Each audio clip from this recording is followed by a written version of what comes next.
오늘 성경 말씀은 이사야 65장 17절에서 25절입니다. 오늘 본문은 새하늘과 새 땅의 도래에 대한 하나님의 말씀입니다. 여기서 우리는 하나님이 앞으로 당신이 구원하신 백성들을 위하여 도래시킬 낙원의 실체를 확인할 수 있습니다. 이 낙원은 더 이상 인간이 이 세상에서 겪게 되는 고통들이 없고 오직 기쁨과 만족과 안식과 평안만 있는 곳입니다. 그곳에서는 더 이상 어떤 왜곡되고 모순된 현상도 나타나지 않으며 인간의 죄로 말미암은 무질서도 완전히 회복됩니다. 그러므로 하나님은 그런 낙원을 지금 이 세상과 구별하여 새 하늘과 새 땅이라고 말씀하고 있습니다. 그런데 이 새 하늘과 새 땅은 현 세상이 끝난 뒤에 하나님의 재창조 사역을 통하여 도래하게 됩니다. 이 새 하늘과 새 땅에 대하여 우리가 쉽게 오해하는 한 가지는 이것을 유토피아로 생각하는 것입니다. 현 세상은 죄로 오염되었기에 아무리 인간이 교육과 과학과 법으로 이 세상을 유토피아로 바꾸려 해도 전적 타락한 본성은 바뀌지 않습니다. 그러하기에 이 세상에서 유토피아를 이루는 것은 절대적으로 불가능합니다. 낙원은 인간의 수고와 노력으로가 아니라 오직 하나님의 재창조를 통해서만 도래하게 됩니다. 본문은 여기서 말하는 재창조가 이 세상의 개혁이나 발전이 아니라 완전히 새로운 창조임을 강조하기 위하여 하나님의 원창조를 기록하고 있는 창세기 1장에서 사용된 창조하다라는 동사를 17, 18절에서 3번이나 사용하고 있습니다. 특히 하나님은 17절에서 새하늘과 새 땅에서는 이전 것은 기억되거나 마음에 생각나지 않을 것이라고 말씀하고 있습니다. 여기서 이전 것이란 현 세상을 말합니다. 즉 새하늘과 새 땅은 기존의 하늘과 땅의 변화가 아니라 완전히 새로운 창조의 세계라는 것을 보여줍니다. 장차 도래할 하나님의 나라에 대한 기사 그리고 그 안에 내포된 복된 약속들을 말씀하시는 것은 우리로 하여금 복된 날, 은혜로운 날, 기쁘고 감격적인 날을 기대하면서 과거에 매이지 않고 지금 주어진 현실에 최선을 다하게 하기 위함입니다. 즉 우리는 시간의 흐름, 노쇠함 등을 인하여 후회하거나 낙심하지 말고 하나님의 나라, 새하늘과 새 땅의 도래를 고대하며 기쁘게 살아가야 한다는 것입니다. 더 큰 기대, 더 아름다운 영원한 내일을 고대하며 완전한 소망 가운데 기쁨과 감사로 매일매일을 살아가야 할 것입니다. 오늘 본문 18, 19절에서 우리는 하나님께서 새하늘과 새 땅을 창조하시는 이유가 무엇인지를 알 수 있습니다. 즉 하나님은 당신의 백성들로 하여금 영원히 기뻐하며 즐거워하도록 하기 위하여 새하늘과 새 땅을 지으신 것입니다. 그러면 왜 하나님은 당신의 백성들로 하여금 영원히 기뻐하며 즐거워하게 하기를 원하시는 것일까요? 그것은 하나님께서 그들을 기뻐하시기 때문입니다. 다시 말해 그들이 하나님의 사랑의 대상이기 때문입니다. 이것은 마치 아버지가 자기 자식을 기뻐하고 사랑하여 그 자식이 자기 안에서 기뻐하고 즐거워하기를 원하는 것과 같습니다. 그리고 이를 위하여 자식에게 해줄 수 있는 일은 다 해주는 아버지와 같습니다. 하나님의 백성들은 예수 그리스도의 희생과 성령의 인치심을 통하여 하나님의 자녀가 된 자들입니다. 이렇게 하나님께서는 큰 대가를 치르고 희생하여 얻으신 귀한 자녀들입니다. 그러므로 하나님은 그들로 하여금 영원히 기뻐하고 즐거워하게 하기를 원하시는 것입니다. 하나님께서 새하늘과 새 땅을 창조하신 이유가 바로 이것입니다. 하나님은 당신의 기쁨과 즐거움을 위하여 새하늘과 새 땅을 지으신 것이 아닙니다. 물론 하나님의 창조물은 하나님께 기쁨을 주겠지만 그러한 기쁨은 하나님께서 새하늘과 새 땅을 지으시는데 부수적으로 따라오는 것일 뿐 하나님께서 새하늘과 새 땅을 지으시는 참 목적은 당신이 구원하신 자들을 기쁘게 하기 위한 것입니다.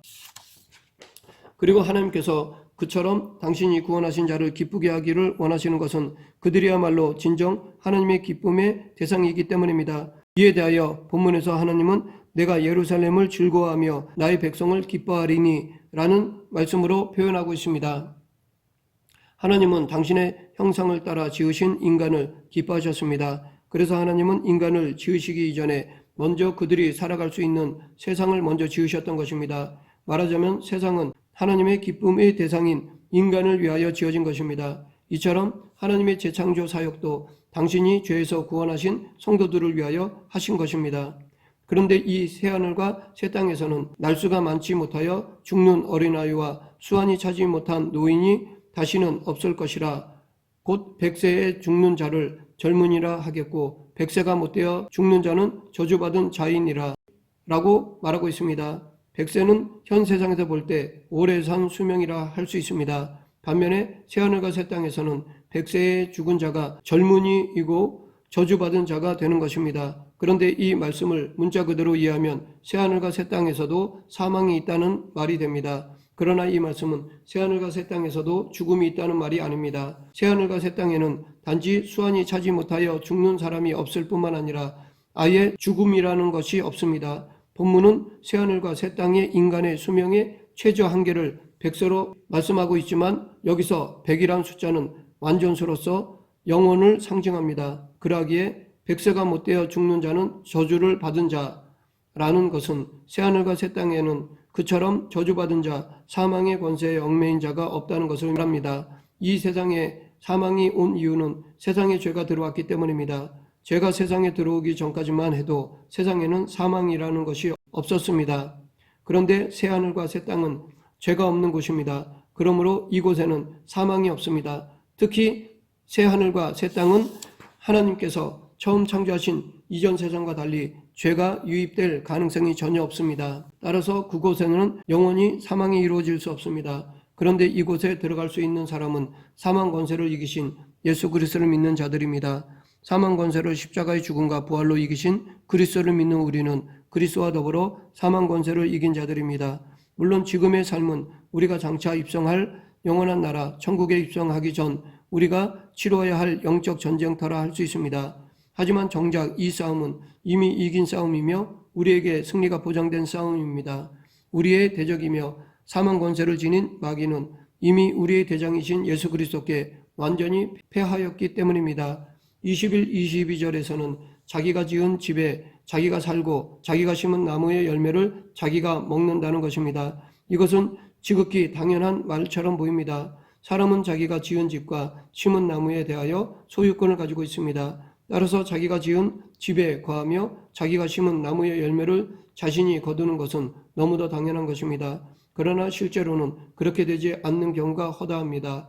힘 있는 자, 가진 자들, 거짓을 자행하는 자들이 편법으로나 권력을 남용함으로 타인의 것을 빼앗아 약한 자들, 무력한 자들, 없는 자들이 수고한 것도 받지 못하고 자기가 지은 집에서 살지 못하고 자기가 심은 나무의 열매를 얻지 못하는 일들이 우리 주변에서 어렵지 않게 볼 수 있습니다.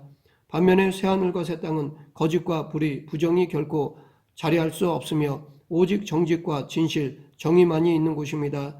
수고한 자가 그 대가를 정직하게 집을 받고 의로운 사람의 정직한 땀방울이 최고의 가치를 지닌 것으로 인정받는 곳이 바로 하나님이 세우실 새하늘과 새 땅입니다. 그러므로 그 나라에 들어가기를 원하며 그 나라에서 영원한 복을 누리기를 원한다면 정직과 진실을 보배롭고 가치 있는 것으로 여기고 그것을 지켜야 합니다. 그럴 때 하나님은 이 땅에서도 우리를 돌보시며 붙드실 것이며 장차 도래할 새하늘과 새 땅에서 우리의 정직한 수고, 진실한 땀방울이 얼마나 소중한 것인가를 보이시며 그에 따른 상급과 열매를 맛보게 하실 것입니다. 새하늘과 새 땅의 또 다른 특징은 하나님 나라에서는 의사소통에 장애가 없게 된다는 것입니다. 인간이 타락하기 전 하나님과 인간 사이에는 어떠한 장벽도 없었습니다. 인간은 언제든지 하나님께 나아가 하나님과 교제하며 대화를 할 수 있었습니다. 하지만 인간의 타락은 하나님과 인간 사이에 커다란 장벽이 놓이게 되었습니다. 그 결과 인간은 자유롭게 하나님께 나아가 교제할 수 없게 되었습니다. 그러한 상황에서 하나님은 오직 만민 중에서 당신의 백성으로 택한 이스라엘 백성들에게만 당신을 계시하셨습니다. 그리하여 하나님과 이스라엘 백성들 사이에는 의사소통이 가능하게 되었습니다. 하지만 이스라엘 백성들 역시도 하나님과의 의사소통은 매우 제한적으로 이루어졌습니다. 이스라엘 백성들은 비록 하나님의 백성으로 택함을 받았지만 그렇다고 아무 때나 하나님께 직접 나아갈 수는 없었습니다. 그들이 하나님께 나아가기 위해서는 반드시 제사장이나 선지자와 같은 중재자를 통해서만 하였습니다. 그리고 그나마도 그들이 죄악된 삶을 살 때에는 불가능하였습니다. 하나님은 그들이 죄악된 삶을 살 때에는 그들이 비록 중재자를 통하여 당신께 아랜다고 해도 응답하지 않으셨으며 아예 중재 자체를 거부하시기까지 하셨습니다. 그런데 이러한 상황은 예수 그리스도의 초림과 함께 달라졌습니다. 예수님은 십자가 대속을 통하여 하나님과 인간 사이에 가로놓여 있던 죄의 장벽을 제거하셨습니다. 그리하여 중보자 예수 그리스도를 의지하는 자는 비록 이스라엘 백성이 아니라 할지라도 누구든지 하나님께 나아갈 수 있게 되었고, 예수 그리스도를 의지하여 하나님께 아뢰는 자는 하나님의 응답을 받을 수 있게 되었습니다. 하지만 하나님 나라에서는 하나님과 얼굴과 얼굴을 맞대고 교제하며 대화를 나누기 때문에 완전한 의사소통을 할 수 있습니다. 이러한 사실을 통해 알 수 있는 중요한 사실은 천국은 하나님과 우리가 하나 되는 곳, 막힘이 없고 거리낌이 없고 대립이 전혀 없는 완전한 교통, 완전한 교제가 있는 곳이란 것입니다. 그런데 우리는 얼마든지 이 땅에서도 이것을 부분적으로 체험할 수 있습니다. 우리가 하나님 나라와 의를 구하며 하나님께서 기뻐하시는 일을 행하며 무엇보다 하나님을 인격적으로 친밀하게 모실 때 이것을 체험할 수 있습니다. 이렇게 하나님과의 의사소통이 원활한 사람은 그만큼 하나님 나라에 가까운 사람인 것입니다. 또한 이 새하늘과 새 땅에서는 이리와 어린 양이 함께 먹을 것이며 사자가 소처럼 즙을 먹을 것이며 뱀은 흙을 양식으로 삼을 것이니 나의 성산에서는 해함도 없겠고 상함도 없으리라 라고 말하고 있습니다. 이 말씀은 이사야 11장 6절부터 9절의 요약으로서 새하늘과 새 땅에서는 인간의 죄로 말미암아 왜곡되었던 자연 질서가 하나님께서 처음 이 세상을 지으실 때의 평화로운 상태로 회복된 모습을 가지게 될 것이라는 것입니다. 인간의 타락은 인간에게만 악영향을 끼친 것이 아닙니다. 인간의 타락은 곧 하나님께서 지으신 자연 만물에게도 오염을 시켰습니다. 그 이유는 인간이 하나님께서 지으신 만물의 대표자였기 때문입니다. 대표자의 잘못은 그가 다스리는 모든 것에 영향을 미치게 되어 있습니다. 하나님께서 처음 자연 만물을 지으셨을 때는 질서가 있었고 아름다웠으며 평화로웠습니다. 그러나 그 모든 것은 인간의 타락과 함께 왜곡되고 말았습니다. 평화롭게 공존하던 자연계에는 천적 관계가 생겨나게 되었고 약한 것은 강한 것의 먹이가 되어야만 하였습니다. 곧 약육강식의 논리가 생겨나게 된 것입니다. 또한 하나님의 피조물은 본래 다 아름다웠지만 어떤 것은 혐오스럽게 변하게 되었고 다른 존재를 해치는 무서운 독을 그 안에 품게 되었습니다. 하지만 새하늘과 새 땅에서는 이처럼 왜곡된 자연 만물도 그 본래의 모습을 찾게 될 것입니다. 모든 피조물이 평화롭게 공존하며 한데 어울리는 세상이 이루어질 것입니다. 그런데 본절은 문자적으로는 새하늘과 새 땅에서만 자연 질서의 회복을 예고한 것이지만 여기서 우리는 한 가지 사실을 알 수 있습니다. 그것은 자연 만물이 이처럼 새로운 질서, 완전한 평화와 그에 기초한 공존의 모습은 그러한 만물을 대표하는 사람들을 반영하는 것이라는 것입니다. 즉 새하늘과 새 땅에서는 사람들의 성품이 온화하게 변화되어 다른 사람을 해하는 일이 없이 모든 이들이 평화롭게 공존하게 될 것이라는 것입니다. 과거 인간이 타락하면서 가장 먼저 찾아온 변화는 성품의 변화였습니다.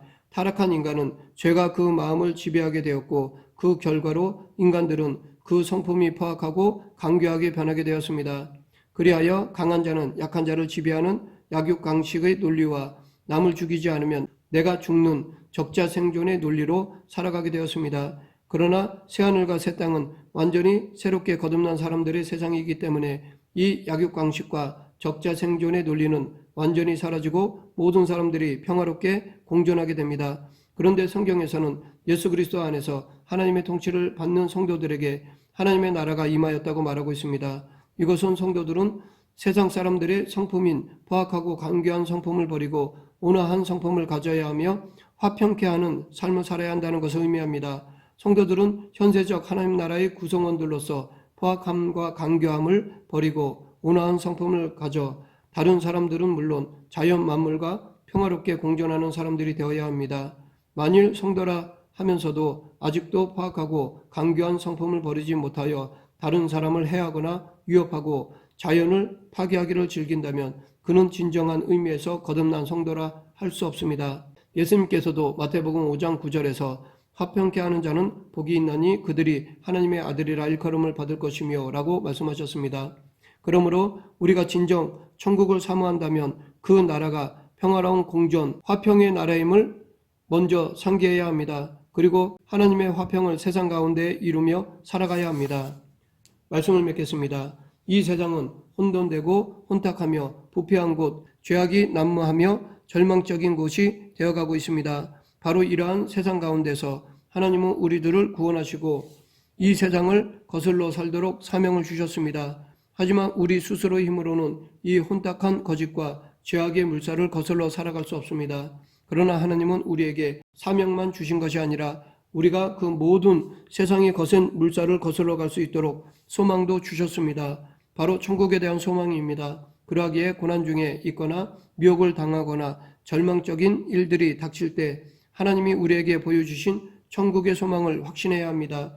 그럴 때 우리는 끝까지 믿음을 지키고 의로운 삶을 살게 될 것이며 하나님이 약속하신 새하늘과 새 땅에 한 걸음씩 더 가까이 나아가게 될 것입니다. 우리 모두 저 천국을 소망하며 살아가는 그리스도인이 되길 간절히 축원합니다. 기도하겠습니다. 생사화복을 주관하신 하나님 아버지, 세상뿐 아니라 영원한 천국을 우리에게 허락해 주심을 감사합니다. 저 천국을 소망하며 오늘도 충성하는 그리스도인이 되게 하여 주시옵소서. 예수님 이름으로 기도드립니다. 아멘.